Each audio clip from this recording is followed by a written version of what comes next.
ఓం శ్రీ మహాగణాధిపతయే నమః. ఓం శ్రీ మహాసరస్వత్యే నమః. శ్రీ లలితా అష్టోత్తర శతనామావళి. ఓం నిరజితాచల శృంగాగ్రమధ్యస్థాయే నమః. ఓం హిమాచల మహావంశ పావనాయే నమః. ఓం శంకరార్ధాంగ సౌందర్య శరీరాయే నమః. ఓం లసన్మరకత స్వచ్ఛ విగ్రహాయే నమః. ఓం మహాతిశయ సౌందర్య లావణ్యాయే నమః. ఓం శశాంకశేఖర ప్రాణవల్లభాయే నమః. ఓం సదా పంచదశాత్మైక్య స్వరూపాయే నమః. ఓం వజ్రమాణిక్య కనక కిరీటాయే నమః. ఓం కస్తూరి తిలకోల్లాసినిటలాయే నమః. ఓం భస్మరేకాంకితల సన్మకుటాయే నమః. ఓం వికచాంబోరుహదళలోచనాయే నమః. ఓం శరచ్చాంపేయ పుష్పాభనాసికాయే నమః. ఓం లసత్కాంచన తాటంకయుగళాయే నమః. ఓం మణిదర్పణ సంకాసకపోలాయే నమః. ఓం తాంబూలపూరిత స్మేరవదనాయే నమః. ఓం సుపక్వదాడిమీ బీజరదనాయే నమః. ఓం కంబుపోగ సమచ్ఛాయ కందరాయే నమః. ఓం స్థూలముక్తాఫలోదారసుహారాయే నమః. ఓం గిరీశబద్ధమాంగళ్యమంగళాయే నమః. ఓం పద్మపాశాంకుశలసత్కరాబ్జాయే నమః. ఓం పద్మకైరవమందారసుమాలిన్యే నమః. ఓం సువర్ణకుంభయుగ్మాభసుకుచాయే నమః. ఓం రమణీయ చతుర్బాహు సంయుక్తాయే నమః. ఓం కనకాంగదకేయూరభూషితాయే నమః. ఓం బృహత్సౌవర్ణ సౌందర్యవసనాయే నమః. ఓం బృహన్నితంబ విలసజ్జఘనాయే నమః. ఓం సౌభాగ్యజాత శృంగారమధ్యమాయే నమః. ఓం దివ్యభూషణ సందోహరంజితాయే నమః. ఓం పారిజాత గుణాధిక్య పదాబ్జాయే నమః. ఓం సుపద్మరాగ సంకాస చరణాయే నమః.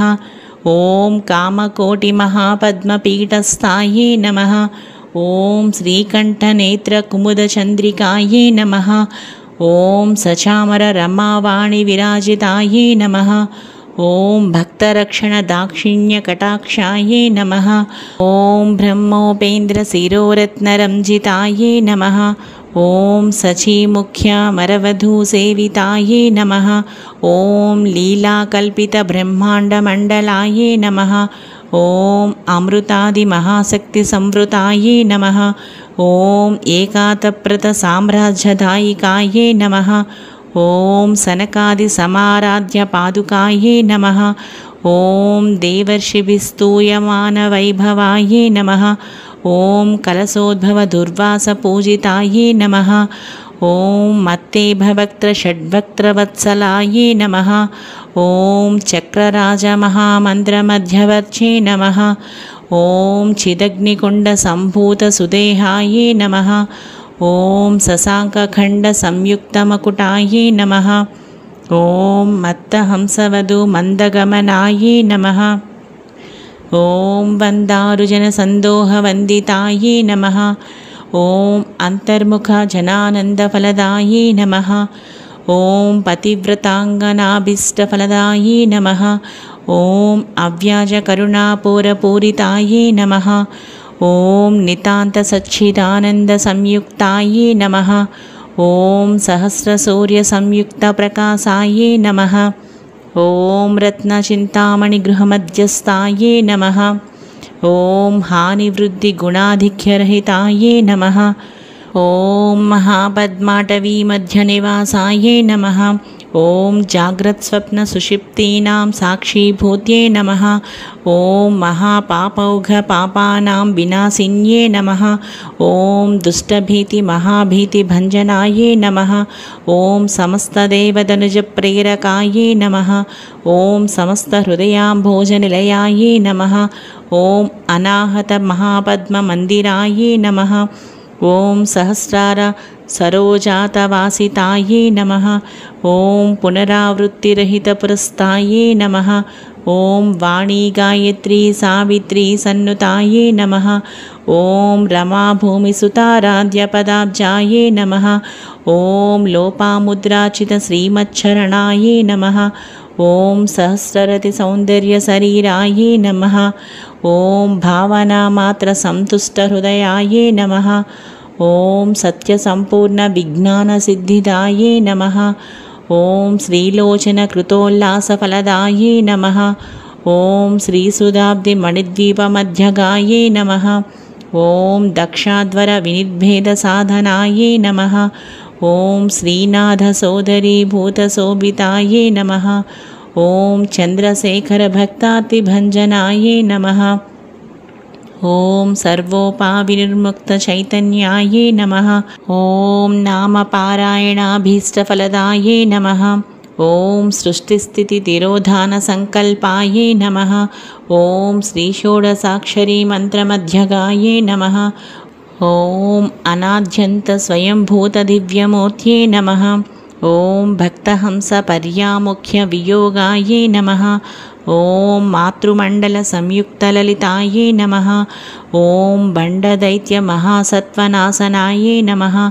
ॐ क्रूरभण्डशिरच्छेदनिपुणाये नमः। ॐ धात्राच्युतसुराधीशसुखदाये नमः। ॐ चण्डमुण्डनिशुम्भादिखण्डनाये नमः। ॐ रक्ताक्षरक्तजिह्वादिशिक्षणाये नमः। ॐ महिषासुरदौर्वीर्यनिग्रहाये नमः। ॐ अभ्रकेशमहोत्साहकारणाये नमः। ॐ महेशयुक्तनटनातत्पराये नमः। ॐ निजभर्तृमुखाम्बोजचिन्तनाये नमः। ॐ वृषभध्वजविज्ञानभावनाये नमः। ॐ जन्ममृत्युजरारोगभञ्जनाये नमः। ॐ विधेयमुक्तविज्ञानसिद्धिदाये नमः। ॐ कामक्रोधादिषड्वर्गनाशनाये नमः। ॐ राजराजाचितपदसरोजाये नमः। ॐ सर्ववेदान्तसंसिद्धसुतत्वाये नमः। ॐ श्रीवीरभक्तविज्ञाननिधानाये नमः। ॐ अशेषदुष्टधनुजसूदनाये नमः। ॐ साक्षात् श्रीदक्षिणामूर्तिमनोज्ञाये नमः। ॐ हयमेधाग्रसम्पूज्यमहिमाये नमः। ॐ दक्षप्रजापतिसुतावेशाढ्याये नमः। ॐ सुमभाणेक्षुकोदण्डमण्डिताये नमः। ॐ नित्ययौवनमाङ्गल्यमङ्गलाये नमः।